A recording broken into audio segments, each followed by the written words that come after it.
అందరికీ నమస్కారము. దొంగతనము, బలత్గ్రహణము, తర్వాత రాబరీ గురించి చెప్పినాను. ఇప్పుడు బందిపోటు గురించి చెప్తున్నాను. ఇది చాలా ముఖ్యమైనది. ముఖ్యంగా పోలీస్ అధికారులు అందరూ దీన్ని క్షుణ్ణంగా కరెక్ట్ గా విని ఉన్నది ఉన్నట్లు అమలు చేస్తే ఎక్సలెంట్ ఉంటది. నేను చెప్పే పాయింట్లోకి చెప్తే మీరు ఆశ్చర్యపోతారు. ఇంతవరకు ఎవరికి దాని గురించి తటస్థించలేదు. సో ఇప్పుడు మనకు ఐపీసీలో 391లో ఈ బందిపోటు యొక్క నిర్వచనం చెప్పినారు. కానీ మనకు భారతీయ న్యాయ సంహితలో సెక్షన్ 310 క్లాజ్ 1లో ఈ యొక్క నిర్వచనం చెప్పినారు. ఆస్తికి సంబంధించినది చాలా క్రూరమైన ఘోరమైన అపరాధం. ఒకప్పుడు డెకాయిట్ అంటే కొన్ని రోజులు పోలీసులు క్యాంప్ వేస్తుండే ఆ ఊర్లో. దాని గురించి నెలల తరబడి పెద్ద డిస్కషన్ చేసి వాళ్ళని పట్టుకొని తెచ్చి రికవర్ చేస్తుండ్రి. చాలా కష్టం. ఆ ఊర్లో చుట్టుపక్కల ఊర్లలో అంతా భయకంపితులు అయిపోతుండ్రి. డెకాయిట్ జరిగిందంటే ఇవి చాలామైన క్రూరము ఘోరమైన అపరాధము. ఇందులో ఏంటంటే 5గురు లేకంటే అంతే ఎంతకంటే ఎక్కువ మంది కలిసి కట్టుగా కంజైంట్లీ దోపిడీ చేసినప్పుడు గానీ దోపిడీ చేయడానికి ప్రయత్నం చేసినప్పుడు గానీ అట్టి చర్యను బందిపోటు అని అంటారు. ఈ యొక్క రాబరీకి సంబంధించిన సెక్షన్ ఎట్లుండవు అంటే డెకాయిటీ చేస్తే ఒక నేరము, అటెంప్ట్ టు డెకాయిటీ చేస్తే కూడా అది కూడా డెకాయిటీ కింద వచ్చింది. మనకు దీంట్లో ప్రిపరేషన్ ఉంటే ఒక నేరము డెకాయిటీకి సంబంధించింది. Assembly of persons gathering at one place అంటే ఫర్ కమిటింగ్ డెకాయిట్ ఉంటే అది కూడా ఒక సపరేట్ ఇండిపెండెంట్ అఫెన్స్. ఇదే కాకుండా దీనిలో 2 స్పెసిఫిక్ అఫెన్సెస్ ఉన్నాయి. 397, 398 ఏంటంటే రాబరీకి సంబంధించి కానీ డెకాయిట్ చేసినప్పుడు అక్కడ దానిలో ఎవరైనా సరే ఎవరికైనా డెత్ కలగజేయడానికి ప్రయత్నం చేసినా లేదా గ్రీవియస్ హర్ట్ కలగజేయడానికి ప్రయత్నం చేసినా లేదా గ్రీవియస్ హర్ట్ కలగజేసినా ఇది అడిషనల్ గా ఒక సెక్షన్ యాడ్ చేస్తారు. 311 అన్నమాట. అంటే దాంట్లో ఏ వ్యక్తి అయితే ఆ పని చేసినాడో ఆ గ్యాంగులో ఆ వ్యక్తి మీద స్పెసిఫిక్ గా మనకు 397 అని ఇంతకుముందు ఉండే, ఇప్పుడు అది 311 కింద ఉంది.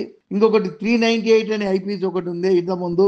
అంటే ఇక్కడ రాబరీ కానీ డెకాయిట్ కానీ జరగాలి. కానీ attempt to commit robbery, attempt to commit dacoit లో వాళ్ళ దగ్గర ఆయుధాలు ఉన్నాయి. అంటే చేతిలో కత్తులు కానీ లేకుంటే పెద్ద పెద్ద తుపాకులు భుజానికి వేసుకొని వాళ్ళ ఆ యొక్క రాబరీ కానీ దొంగతనానికి అటెంప్ట్ చేసినప్పుడు అప్పుడు వాళ్ళు పట్టుబడితే దానికి 398 ఇంకొక సెక్షన్. ఇవి నిజంగా చెప్పాలంటే ఇవి పెక్యులర్ గా ఏంటంటే వెపన్స్ అని అంటే చాలు. అప్పుడు మనం 398 అంటే 312 బిఎన్ఎస్ఎస్ లో కేసు ఖచ్చితంగా వాళ్ళను ఆ అఫెన్స్లకు గురి చేయాలంటే చూడండి, మనకి ఏ అఫెన్సెస్కి ఇన్ని లేవు. మామూలుగా అఫెన్స్ అంటే అఫెన్స్ జరిగితే ఆ ప్రొవిజను, అటెంప్ట్ జరిగితే ఒక ప్రొవిజన్. కానీ ఇక్కడ ప్రిపరేషను, అసెంబ్లింగ్ ఆఫ్ పర్సన్స్ ఒక దగ్గర లేదా gang of member of A gang of such dacoits వాళ్ళు రోడ్ల మీద కనబడితే వాళ్ళు వ్యూహరచన చేస్తున్నారని మళ్ళీ కేసు పెట్టచ్చు. స్పెసిఫిక్ అఫెన్సెస్ 397, 398 ఆ మెయిన్ అఫెన్స్తో పాటు ఇది చేస్తే ఇది అగ్రవేటెడ్ ఫామ్ అవుతుంది. తర్వాత మినిమం పనిష్మెంట్ 7 ఏళ్ళు అనేది ఖచ్చితంగా పడుతుంది. సో ఇలాంటి పెక్యులర్ థింగ్స్ దీంట్లో ఉన్నాయి. మినిమం 5 కంటే ఎక్కువ ఉండాలి. కలిసి కట్టుగా అంటే జాయింట్ లైబిలిటీ అనమాట. వాళ్ళందరూ అనుకొని రాబరీ చేస్తున్నారు 5 మంది అంతకంటే ఎక్కువ. అయితే ఇందుట్లో ఎవరు ఏ పని చేసినా సరే అందరూ ఒకే పని చేయవలసిన అవసరం లేదు. ఒకరు బయట నిలబడము, ఒకడు తలుపు తాళం తీయడము, ఒకడు లోనికి పోయి ప్రవేశించడము, ఇంకొక రూమ్లోకి పోవడము, ఒకరికొకరు మొదటినే అనుకొని చేస్తారని కనుక దీంట్లో జాయింట్ లైబిలిటీ కూడా క్రియేట్ అయింది. అందుకే కంజైంట్లీ అంటే ఉమ్మడిగా అంటే కలిసి కట్టుగా ఈ చర్య చేస్తున్నట్టు అనమాట. అందరూ బాధ్యులు. ఇది డెఫినేషన్లో ఉంది. రాబరీకి శిక్ష మనకు సెక్షన్ 395 ఐపీసీలో ఉంది. దీనిలోనేమో సెక్షన్ 310 క్లాస్ 2లో చెప్పబడింది. ఇందులో శిక్ష ఎంతంటే బందిపోటు చేయవాళ్ళు ఎవరైనా సరే యావజ్జీవ కారాగారం వాసము గాని లేదా 10 సంవత్సరముల కఠిన కారాగార శిక్ష మరి జరిమానా విధించుదురు. డెకాయిట్ చేసినప్పుడు, డెకాయిట్ చేయనికి అక్కడ పోతున్నప్పుడు కానీ అంటే ఆ స్థలంలో చేరినప్పుడు కానీ ఆ డెకాయిట్ చేస్తున్నప్పుడు కానీ లేదా డెకాయిట్ చేసి అందరు కలిసి వస్తున్నప్పుడు కానీ దాంట్లో వీరికి ఎవరికైనా ఆటంకపరిస్తే ఈ డెకాయిట్స్ ఎవరైతే ఈ రాబరర్స్ ఉన్నారో వాళ్ళు ఎవరికైనా హత్య చేస్తే అది డెకాయిటీ విత్ మర్డర్ అని చెప్పి 396లో చెప్పబడింది. దీనికి శిక్ష ఎంత అంటే డెత్ పెనాల్టీ ఉంది, లేదా యావజ్జీవ కారాగార శిక్ష, లేదా 10 సంవత్సరంలో జైలు శిక్ష, మరియు అది కూడా కఠిన కారాగార శిక్ష వీళ్ళందరికీ విధించబడుతుంది. దీంట్లో క్యాపిటల్ పనిష్మెంట్ కూడా చెప్పబడింది అనమాట. అది సెక్షన్ 396 వస్తుంది. దీంట్లోనేమో సెక్షన్ 310 క్లాస్ 3లో చెప్పబడింది. సో ఇప్పుడు మనకు next preparation for committing dacoity. చూడండి, ఎవరైనా డెకాయిటీ చేయడానికి ప్రిపరేషన్ అంటే సన్నాహం అవుతారు కదా. వాడు సడన్గా వచ్చి చేయడు. వాళ్ళు మొదట ప్రిపేర్ అవుతారంటే ఫస్ట్ ఆ ఒకరు పోయి చూసేస్తారు, అక్కడ పోయి నక్ష వేసుకొస్తారు, తర్వాత అక్కడ ఉన్న వ్యక్తులను ఎవరినన్నా మంచిగా చేసుకుంటారు, తర్వాత ఎట్లెట్లా పోవాలి, ఏం ఆయుధాలు తీసుకోవాలి, ఇవన్నీ ప్రిపరేషన్ చేస్తుంటే ఈ సమయంలో వాళ్ళు దొరికితే మనం సెక్షన్ 399 ఐపీసీ కింద లేదా 310 క్లాస్ 4 కింద పెట్టొచ్చు.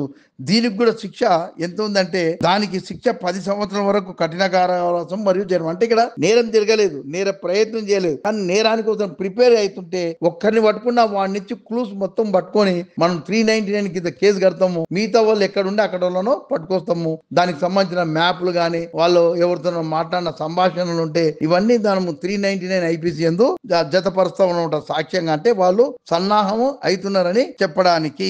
ఇప్పుడు ఇంకొక సెక్షన్ 402 అనమాట, కానీ దీంట్లో మనకు మాత్రము section 310 class 5 assembled for the purpose of committing dacoity. అందులో శిక్ష ఎంతంటే 7 సంవత్సరాల దాకా కఠిన కారాగార శిక్ష మరియు జరిమానా కూడా ఉంటది అనమాట. మనం ఇంతకుముందే మన డీజీపీ గారు ఆదేశానుసారము క్రిమినల్ గ్యాంగ్స్ మీద కేసులు కట్టాలని చెప్పినాడు. అది మనం సెక్షన్ 400 ఐపీసీ, తర్వాత దీంట్లోనేమో సెక్షన్ 310 క్లాస్ 6 అనమాట. అంటే దీంట్లో వీళ్ళు చేసేది ఏముండదు, సింపుల్గా వాళ్ళు చేసేది ఏంటంటే దీంట్లో ఈ యొక్క సెక్షన్ యొక్క ముఖ్య ఉద్దేశం ఏంటంటే డెకాయిటీ నేరంలోకి అలవాటు పడిన ముఠా వారు ఎవరైనా ఎక్కడైనా సంచరించిన ఎలా కనపడినా ఆ ప్రాపర్టీ నేరాలు చేయడానికి ఆస్కారం ఉన్నది కావున వారి గత చరిత్ర ఆధారముగా ఎస్హెచ్ఓ గారు సొంతంగా సెక్షన్ 400 ఐపీసీ కింద వారిపైన కేసు నమోదు చేస్తారంటే అక్కడ ఒక్కటి దొరకని ఇద్దరు దొరకని వాళ్ళు గ్యాంగ్లో మెంబర్లు ఇంతకుముందు ఉన్నారు కనుక అలాంటి వ్యక్తులు అలా జరుగుతున్నాక మళ్ళీ నేరం చేయడానికి ఆస్కారం ఉంది కనుక